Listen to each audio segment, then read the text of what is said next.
সবাই দেখো 20 নম্বর অঙ্কটা কি বলেছিল যে একটি বস্তায় যা আলু আছে তার 1/3 বা 1/3 পার্ট তার 1/10 মানে 1/12 পার্টের থেকে 30 কেজি বেশি, তাহলে বস্তায় মোট কতটা আলু ছিল। তাহলে 1/3 কার সাথে সমান না 1/10 মানে 1/12 মানে 1/12 প্লাস 30 কেজি তার সমান হবে। তাহলে 1/3 সমান সমান 1/12 পার্ট প্লাস 30 কেজি। তাহলে এই ভগ্নাংশ বা ফ্র্যাকশন পার্ট দুটোকে যদি আমরা একই দিকে নিয়ে চলে আসি, তাহলে এই 1/12 এদিকে প্লাস আকারে আছে মানে যোগ আকারে আছে, সেটা যদি আমি বাঁ দিকে নিয়ে আসি তাহলে বিয়োগ হবে। আর 30 কেজিটা একদিকে রাখলাম, তাহলে ফ্র্যাকশন পার্টটা একদিকে রাখলাম, ভগ্নাংশের অংশটা একদিকে, আর কেজিটা আর একদিকে রাখলাম। তাহলে 1/3 বিয়োগ 1/12 করলে কি হবে না 3 আর 12 লসাগু করবে, এলসিএম করবে। তাহলে এলসিএম কত আছে 12, তাহলে 3 দিয়ে 12 কে ডিভাইড করলে 4, 4 × 1 4, 12 দিয়ে 12 কে ডিভাইড করলে 1, 1 × 1 1, তাহলে 4 - 1 = 30 কেজি। তাহলে 4 - 1 মানে 3/12 = 30 কেজি। তাহলে আমি এখানে জানতে চাইছি যে বস্তায় মোট কতটা আলু ছিল, যে ওই যে ব্যাগটা ছিল সেই ব্যাগটায় মোট কতটা আলু ছিল। তাহলে কি করব, তাহলে আমি ধরে নিয়েছি মোট 1 পার্ট বা 1 অংশ আলু ছিল, তাহলে 1 পার্টের ভ্যালু বার করব 30 ডিভাইডেড 3/12। তা ফ্র্যাকশনে তো ডিভাইড হয় না, তাহলে কি করব ইনটু করে উল্টে দেব, ডিনোমিনেটরটা নিউমারেটর হয়ে যাবে, নিউমারেটরটা ডিনোমিনেটর হয়ে যাবে, হরটা লব হয়ে যাবে, লবটা হর হয়ে যাবে। 3 দিয়ে 30 কে কেটে দেবে 10, 10 × 12 120 কেজি। তাহলে আমার ওই বস্তায় মোট কতটা আলু ছিল না 120 কেজি আলু ছিল। 21 নম্বরের অঙ্কটা দেখবে কি বলেছে, এমন একটা ফ্র্যাকশন বা এমন একটা ভগ্নাংশ বার করো যা 3.4/5 এবং 1.1/3 মধ্যে আছে। এমন একটা ফ্র্যাকশন বার করতে দিয়েছে যে ফ্র্যাকশনটা 3.4/5 এর থেকে ঠিক যতটা ছোট, 1/3 এর থেকে ঠিক ততটাই বড়, মানে 3.4/5 থেকে যতটা ছোট 1.1/3 থেকে ততটাই বড়। যদি এরকম একটা অঙ্ক দিত যে এমন একটা সংখ্যা বলো যেটা 2 থেকে যতটা ছোট 6, 2 থেকে যতটা বড় 6 থেকে ততটাই ছোট, তাহলে এর ফর্মুলাটা কি ছিল যে এই দুটো নাম্বারকে যোগ করে দিয়ে তার যোগফলকে 2 দিয়ে ভাগ, তাহলে 6 আর 2 এ 8, 8 ভাগ 2, তাহলে মিডিলের সংখ্যাটা কি আসতো 4। না 2 থেকে 4 2 এর থেকে 2 বড়, আর 6 4 এর থেকে 2 বড়, তাহলে দুজনের যে ডিফারেন্স দুটোই এক থাকছে। ঠিক এখানেও আমাকে এমন একটা ভগ্নাংশ বার করতে বলেছে যেটা 3.4/5 থেকে ছোট হবে, যতটা ছোট 1.1/3 থেকে ততটাই বড় হবে। তাহলে এখানেও সেম, দুটোকে যোগ করব, যোগ করে 2 দিয়ে ভাগ করে দেবো। তাহলে পূর্ণ সংখ্যাটাকে আগে অপ্রকৃত ভগ্নাংশে নিয়ে আসবো, ইমপ্রপার ফ্র্যাকশনে নিয়ে আসবো।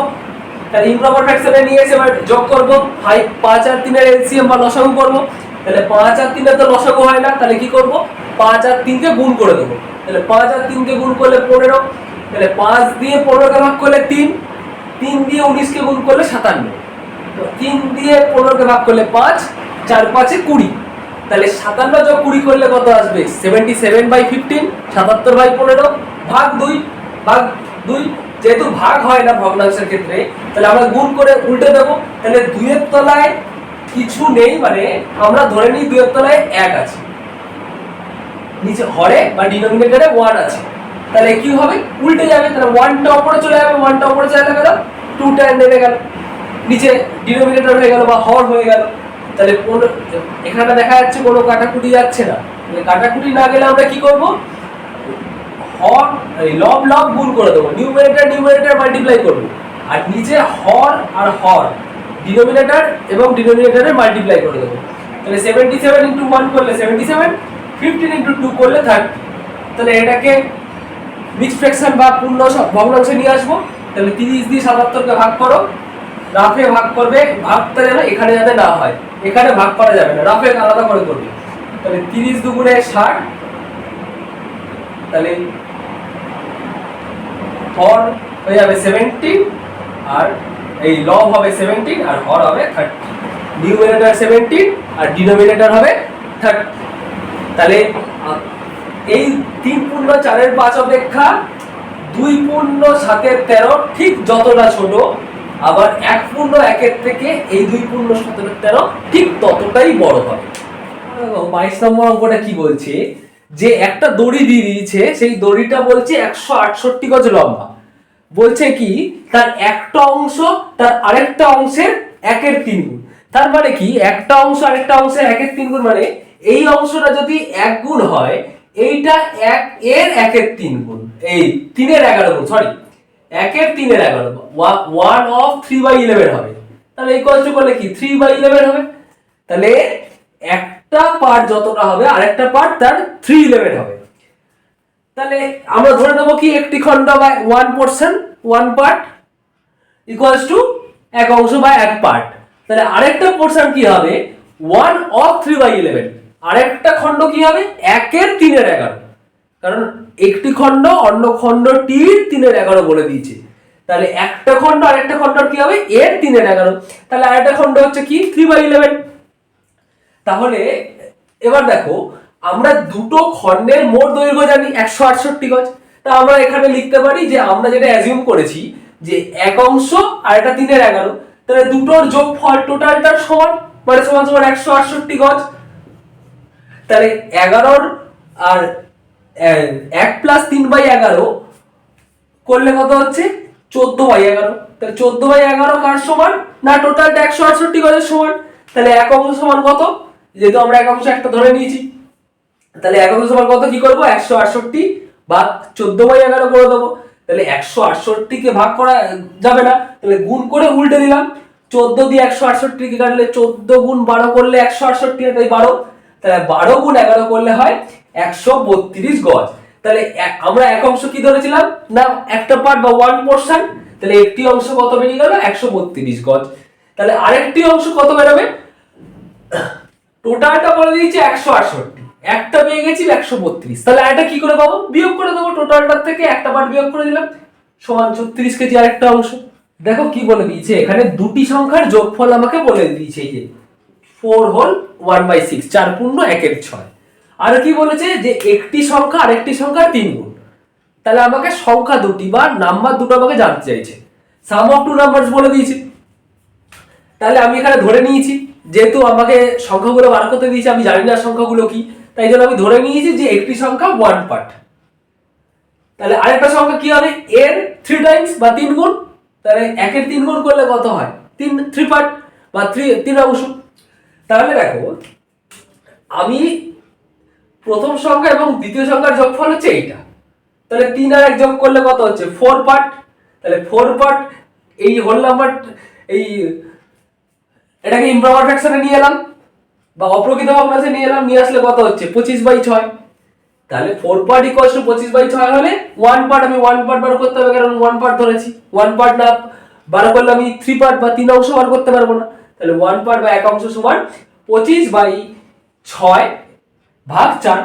তাহলে ভাগ তো ভগ্নাংশে হয় না, তাহলে গুণ করে কি করব উল্টে দেবো 1/4। তাহলে ঠিক একই রকম ওপর ওপর গুণ নিচে নিচে গুণ, তাহলে 25 গুণ 1 করলে 25, 4 6 24। তাহলে একটা নাম্বার পাওয়া গেল কি 1 হোল 1/24, 1/1/24। তাহলে একটি সংখ্যা 1/1/24 হলে কি হলো, তাহলে আরেকটি সংখ্যা কত হবে না একটি সংখ্যা 3 গুণ, তাহলে এটাকে 3 দিয়ে ইনটু করে দাও। তাহলে 3টা কি আছে 3টা উপরেই আছে বা লবে আছে বা নিউমারেটরে আছে। তাহলে 25 গুণ 3 করব, 25 গুণ 3 করলে 75, আর 24 গুণ 1, তাহলে 24 গুণ 1 করলে 24। তাহলে 24 দিয়ে 75 কে সাইডে ভাগ করে দেখো, 3 24 এবং 72 3, তাহলে 3 হোল 3/24। এটাকেও তোমরা কাটাকুটি চাইলে করে নিতে পারো, দেখবে আসবে 3 দিয়ে কাটলে 1, 3 দিয়ে কাটলে 8, 3 হোল 1/8। দেখো 26 কি বলছে, ইংলিশ মিডিয়ামে বলেছে ক্লথ আর বাংলা মিডিয়ামে বলেছে বাগান। তাহলে ইংলিশ মিডিয়ামে আগে বলছো কি বলছে 5/12 পার্ট ক্লথের দাম বলছে 320 রুপিস, আর তাহলে বলছে টোটাল ক্লথটার দাম কত। তাহলে আমি ধরে নিয়েছি টোটাল ক্লথের অ্যামাউন্ট হচ্ছে 1 পার্ট, তাহলে 5/12 পার্টের কস্ট যদি 320 রুপিস হয়, তাহলে 1 পার্টের কস্ট কত হবে 320 ডিভাইডেড বাই 5/12। তাহলে 320, তাহলে ডিভাইডটাকে ইনটু করে দাও, করলে ডিনোমিনেটরটা নিউমারেটর হয়ে যাচ্ছে, নিউমারেটরটা ডিনোমিনেটর হয়ে যাবে। তাহলে 5 দিয়ে 320 কে কাটলে কত হয় 64, তাহলে 64 ইন্টু 12 করলে কত আসবে 768 রুপিস। বাংলা মিডিয়াম দেখো, সমগ্র বাগানটির পরিমাণ আমরা ধরে নিয়েছি 1 অংশ, সমগ্র বাগানটির মূল্য জানতে চেয়েছি। তাহলে বাগানটির 5/12 অংশের মূল্য 320 টাকা বলে দিয়েছে, আর বলছে কি সমগ্র বাগানটির মূল্য কত। তাহলে সমগ্র বাগানটি আগে ধরে নিলাম যে 1 অংশ, তাহলে 5/12 অংশের মূল্য 320 টাকা হলে 1 অংশের মূল্য কত হবে 320 ভাগ 5/12, তাহলে গুণ ভাগ হয় না, গুণ করে উল্টে দাও, 320 ইন্টু 12/5, 5 দিয়ে 320 কে কাটলে 64, 64 গুণ 12 করলে 768 টাকা হবে। দেখো 25 অঙ্কটা কি বলছে, একটি বস্তায় চাল ধরে 1 কুইন্টাল 25 কিগ্রা, তাহলে তার সেই বস্তার 3/5 অংশের মূল্য কত জানতে চেয়েছি। তাহলে 1 কুইন্টাল 25 কিগ্রাকে যদি আমরা কিগ্রাতে দিতে যাই কি করতে হয়, 1 কুইন্টাল সমান 100 কিগ্রা, 1 কুইন্টাল ইকুয়ালস টু 100 কেজি। তাহলে তার সাথে 25 কেজি অ্যাড করব, তাহলে টোটাল কত হবে 125 কেজি। তাহলে বস্তাতে মোট কতটা চাল আছে 125 কেজি, তাহলে তার 3/5 অংশের মূল্য কত হবে। তাহলে পুরো বস্তাটা যদি 1 অংশ আমরা ধরে নিই, তাহলে তার 3/5 অংশের মূল্য কত হবে 125 এর 3/5, তাহলে 125 গুণ 3/5 করলে কি হবে 5 দিয়ে 125 কে কাটলে 25, 25 গুণ 3 করলে হবে 75 কেজি। 26 দেখো, 7/15 অংশের মূল্য দিয়ে দিয়েছে কোনো একটা সম্পত্তি, কোনো একটা প্রপার্টি 7/15 এর 15 পার্টের ভ্যালু দিয়ে দেওয়া আছে। আমাকে জানতে চাইছে কি 7/8 পার্টের ভ্যালু কত, 7/8 অংশের মূল্য কত জানতে চাইছে। তাহলে দেখো 5/7 আমি ধরে নিয়েছি মোট সম্পত্তি 1 অংশ, কারণ মোট সম্পত্তির দামটা বার না করলে আমি 7/8 অংশের দাম পাবো না। তাহলে 7/15 অংশের মূল্য যদি 4340 টাকা হয়, তাহলে 1 অংশের মূল্য কত হবে 4340 ভাগ 7/15, আর 7/8 অংশের মূল্য কত হবে 4340 ভাগটাকে গুণ করে দাও, গুণ করে উল্টে দাও, 15/7 গুণ 7/8, তাহলে 7 কেটে গেল, 4 দিয়ে 8 কে কাটলে 2, 4 দিয়ে 4340 কে কাটলে হয় 1085, তাহলে উপরে হলো কি 1085 গুণ 15 করলে কত হচ্ছে দেখো 16275 ভাগ নিচে আছে 2 পড়ে আছে, তাহলে 2 দিয়ে 16275 কে ভাগ করে দাও, 8137.5 টাকা পেয়ে যাবে। তাহলে 7/8 অংশের মূল্য কত 8137.5 টাকা। ঠিক একইভাবে 7/15 পার্টের ভ্যালু দেওয়া আছে, তাহলে টোটাল পার্ট মানে 1 পার্টের ভ্যালুটা বার করো ভাগ করে, তাহলেই তো আমি 7/8 পার্টের ভ্যালুটা পাবো। তাহলে 4340 ইনটু 15/7, 7/15 টাকে উল্টে দিলাম, ইনটু 7/8, তাহলে 4 দিয়ে 8 কে কাটলে 2, 4 দিয়ে 4340 কে কাটলে 1085, তাহলে 1085 ইনটু 15 করলে হয় 16275 ডিভাইডেড বাই 2 করলে কত আসবে 8137.5 রুপিস। অঙ্কটা দেখো, এখানে বলে দিয়েছে যে আমি কতটা কিনলাম, একবারে বলে দেয়নি, শুধু একটা ক্যালকুলেশনের মাধ্যমে বলা আছে যে আমি কতটা সম্পত্তি কিনলাম। তাহলে আমি কিনলাম কতটা সম্পত্তি বলেছে 2/3 4/5, 2/3 অফ 4/5, তাহলে এটা করলে কত হচ্ছে, এখানে কাটাকুটি যাচ্ছে না, তাহলে 4 গুণ 2 করলে 8, 3 গুণ 5 করলে 15 অংশ, এটা আমি কিনেছি। এবার বলছি আমি বিক্রি করলাম আমার অংশের 3/4, আমার যা টোটাল প্রপার্টি ছিল তার 3/4 পার্ট আমি সেল করেছি। তাহলে আমি কতটা সেল করেছি, আমার প্রপার্টিটা ছিল তো এতটা 8/15, তার 3/4, তাহলে এখানে কাটাকুটি দেখা 4 দিয়ে 8 কাটলে 2, 3 দিয়ে 15 গেলে 5, তাহলে আমি সেল করেছি আলটিমেটলি আমার প্রপার্টি 2/5 পার্ট। সেটা কত টাকায় সেল করেছি, এই যে বলে দিয়েছে 1200 টাকায়। আমাকে জানতে চাইছে টোটাল প্রপার্টিটার ভ্যালু কত, সমগ্র সম্পত্তির মূল্য কত। তাহলে টোটাল প্রপার্টিটা আমি যদি 1 অংশ ধরে নিই, তাহলে 2/5 অংশের মূল্য যদি 1200 টাকা হয়, তাহলে টোটাল প্রপার্টি মানে 1 পার্ট বা 1 অংশের মূল্য কত হবে 1200 ভাগ 2/5, তাহলে 1200 গুণ 2/5 টাকে উল্টে দাও 5/2, তাহলে 2 দিয়ে 1200 কে কাটলে 600, 600 গুণ 5 করলে আসবে 3000 রুপিস। এটাই হচ্ছে আমার টোটাল প্রপার্টিটার ভ্যালু বা সমগ্র সম্পত্তির মূল্য। দেখো 28 অঙ্কটা কি বলেছে, এই একটা বাঁশ বা ব্যাম্বু দিয়ে দিয়েছে, বলছে কি তার 2/5 অংশ আছে কাদার ভেতর মাঠে, আর ওয়াটার বডির ভেতরে আছে 3/10 অংশ, জলে 3/10 অংশ আছে, আর বলছে জলের উপরে এখান থেকে এতটা আছে, এই এখান থেকে এতটা লেন্থ বলে দিয়েছে 6 হাত বা 6 কিউবিট। তাহলে আমাকে জানতে চাইছে এই পুরো ব্যাম্বুটার লেন্থ কত। তাহলে আমরা কি করব, প্রথমে এই কাদায় আর জলে কতটা আছে যে পোর্শনটা বলে দিয়েছে সেটাকে অ্যাড করব। এই দেখো কাদায় আছে 2/5, জলে আছে 3/10, ইন মাড 2/5 পার্ট আর ইন ওয়াটার 3/10 পার্ট। তাহলে কাদা আর জলে মোট কতটা আছে, total portion in mud and water 2/5 plus 3/10 করলে আসবে 7/10। এতটা হচ্ছে আমার এই জলের নিচে আছে, মানে এই টোটাল পোর্শনটা হচ্ছে 7/10 পার্ট। ঠিক আছে, তাহলে এই বাকি পার্টটা কতটা, তাহলে টোটালটাকে আমি যদি 1 পার্ট ধরে নিই তাহলে 1 পার্ট থেকে এই 7/10 পার্টটা বাদ দিলে কি পাবো, এইটুখানি পোর্শন। জলের উপরে কতটা আছে, তাহলে জলের উপরে 1 মাইনাস 7/10 করলে কত আসে দেখো 3/10 পার্ট। তাহলে আমরা এই এতটুকুর পোর্শনটা পেলাম 3/10 পার্ট। আবার এর লেন্থ আমার এখানে বলে দিয়েছে যে 6 কিউবিট বা 6 হাত।